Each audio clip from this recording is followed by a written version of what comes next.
everyone, I'm Yang. Welcome to Tea House, China Radio International's online video talk show.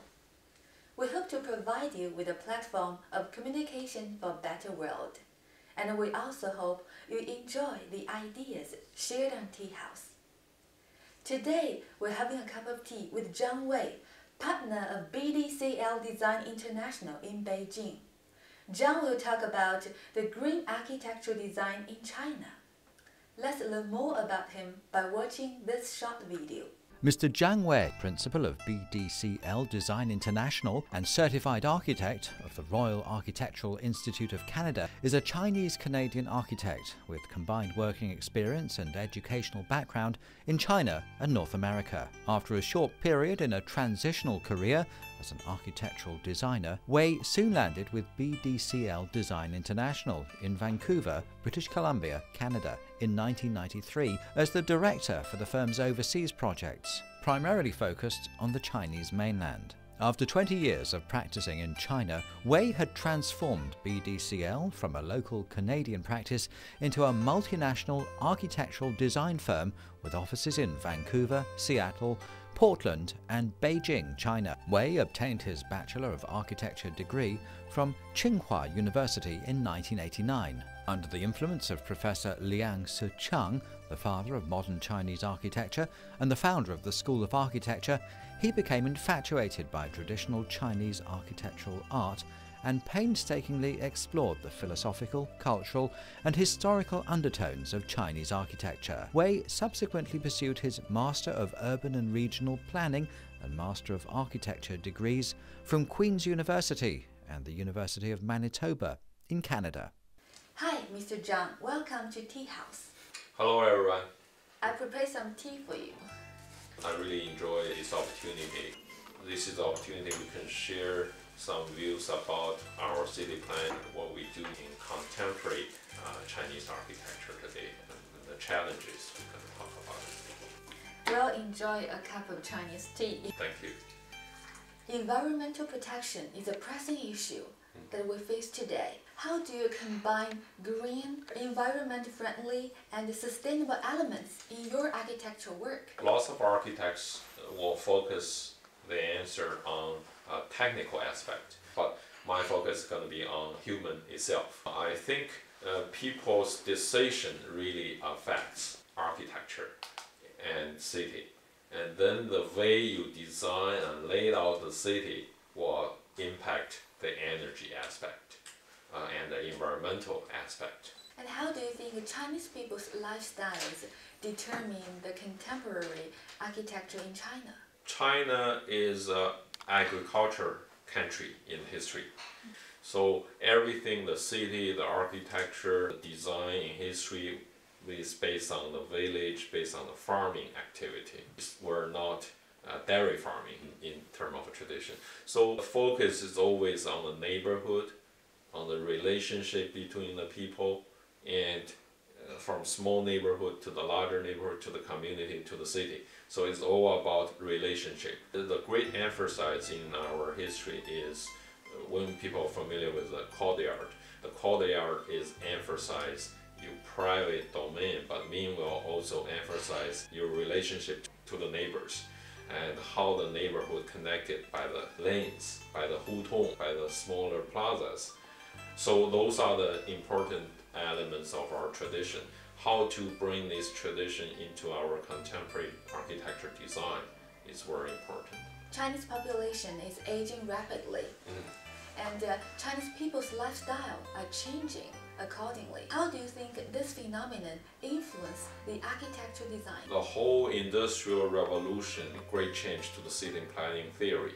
So we call it modern city planning theory, which is everything is design layout for separating the different functions and connect them with freeways, with highways, and people commute by cars. One of the BDCL trying to do for the years is trying to, we call ourselves regionalism architecture, which is bring the world expertise and also learn the lessons and the mistakes we made in the West, and then introduce to China, but introduce to China in a respectful way, respect in terms of their culture, their history, how we traditionally live. When you turn the automobile, the car-focused city into a people-focused community and city, everything gonna change. So for example, you can bring back a pedestrian-oriented human life in the scale he can handle. You walk by foot, and you can go to the stores, you can go to the cafe, social with your friends. You can do many things, and you can even go to work by walking. So if you design the city, design community, design a neighborhood in that way, then you avoid the problem of the traffic jam and pollution and so on. In this aging population, the key word for this is engagement. So you keep the people as long as we can engaged in the community. So they will share the facilities, they will share the social life, contribute to our community. Vice versa, the younger people can also contribute to them and help them, take care of them in the community to the extent. There's a whole series of cares, not just talking about the senior home. You push the people, put the label there, call their senior home. It is a continuous engagement is the key for this aging population challenge. Which one of your architectural work can best illustrate this concept? We have a number of projects. We have Alley Garden in Jinan, which is a project we took trip to visit some of the oldest neighborhood in the city being preserved. Whereas you will see a spring water pumping out. There's a pond. So people swimming in the morning, and there's a tea house around the pond, and that's the social hub of this neighborhood, and very, very lovely. All the waters is from different part of the neighborhood, kind of the spring waters coming together in this pond. So that kind of social connection is very important. If we design this new project, we must bring this structure to stimulate these social networks. The urban fabric, the neighborhood fabric need to be bring over, introduced, and let that continue. And then there's a project in Chengdu, Evergreen Mountain, Qingchengshan, and there's a project in Beijing. We all trying to study the local historical vernacular architecture, trying to bring back and make that history to continue, even though the building is new, but the structure of the neighborhood and building, courtyards, walls, is the same. That's a good point of how to keep identity of a city through their architecture. And I think it's tea time. Let's talk about this after enjoy a cup of Chinese tea. The most important thing that joined our two countries are trade and economic ties. We should move towards finding win-win solutions. Build a bridge through drinking some real nice Chinese tea. Oh, I could kill for a nice cup of tea. Hi, Mr. Zhang Wei. Welcome back to Tea House. Speaking of Chinese architecture's identity, people will talk about the history and the culture that are reflected in it. How are these elements incorporated into contemporary Chinese architecture? The Chinese architecture is talking about the space, the solid part, and emptiness, like the Taoism, yin and yang. So when you design the building always surrounded by the landscape and open space. But vice versa, the building also forming the empty, open landscape gardens. The traditional architecture is more like a movie. You have to watch it, you have to experience the space to have a strong feeling of the space, not just looking at object as a sculpture. Because we live in a contemporary world, we have a contemporary lifestyle, so the building must be functionally suitable for this contemporary lifestyle. BDC, rather than trying to approach the design from the spiritual aspect, how to design a modern building but incorporate the spatial experience of the tradition into our building. So in a way, the garden, the open space surround the building surround and form the space. How do you think the regional climate or culture will influence the architectural design? In China, there's a lot of great buildings, all the Olympic parks.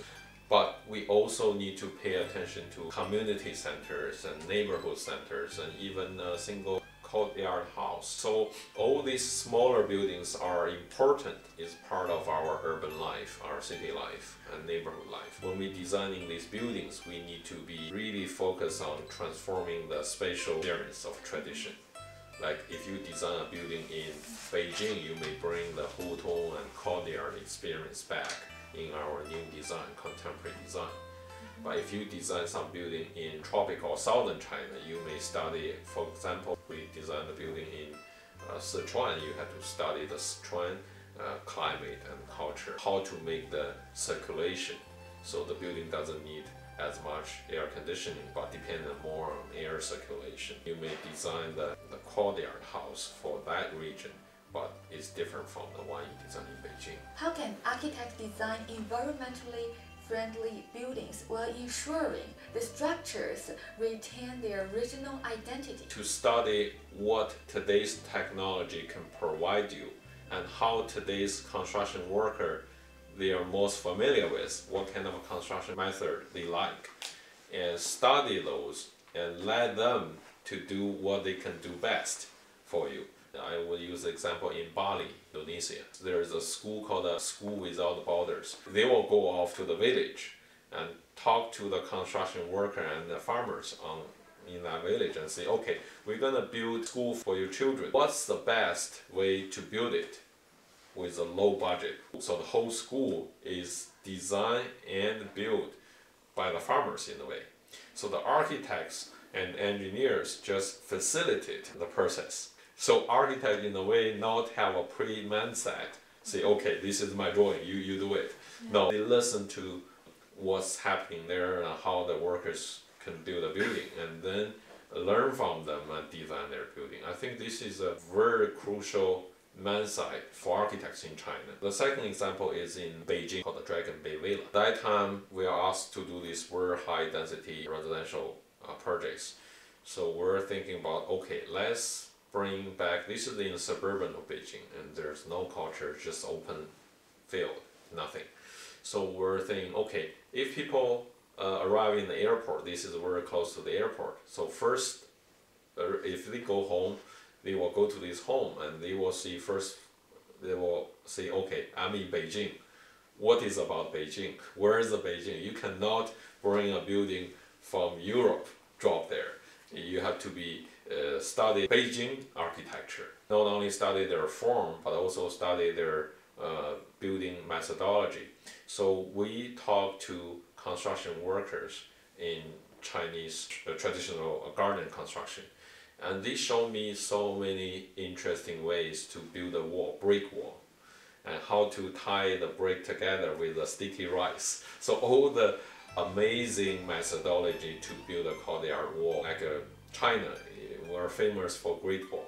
The city famous for the city wall. And then the courtyard, we have a wall. Everywhere is a wall. China is part of a wall country in a way in the city. So we designed the Dragon Bay in a way, once you walk in today, you will see the courtyard, you see the hutung, you see the brick and the brick wall, and the wall are made in the same method we built in history. So you will read the wall and the bricks telling the story of our history. But the building is a contemporary building, with a glass, with a very open feeling. I mean, you wouldn't see any form or shape in the traditional way, but you do feel the space, the small wall formed hutung, the courtyard, front yard, middle yard, backyard, and then you have a wall everywhere is made this traditional method.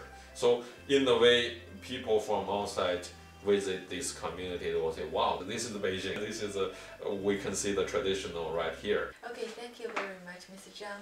It's tea time. Let's have another cup of Chinese tea and then talk about the future of a green architecture in China.